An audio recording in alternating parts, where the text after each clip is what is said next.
Hold on a minute. Welcome back. Madam Chair, it's been a long time. 5.5. Madam Chair, we have here a recommendation to extend the road maintenance and resealing contract by 3 months.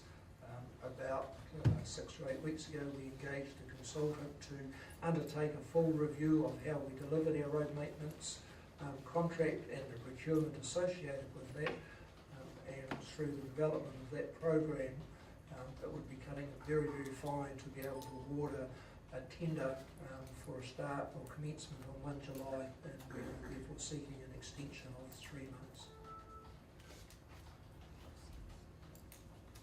Any comments, queries?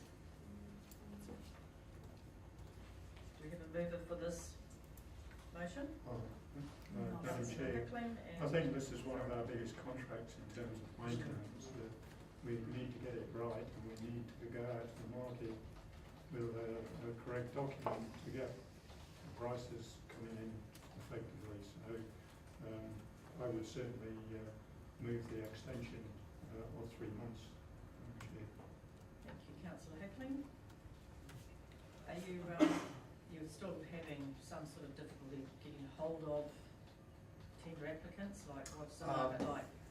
For this particular work, we are already engaging with the industry, and I would expect that we should see about 5 or 6 parties interested in the contract when it goes out to tender. Right. Okay, thanks for the mover and the seconder. Councillor Park, all those in favour? Aye. Carried.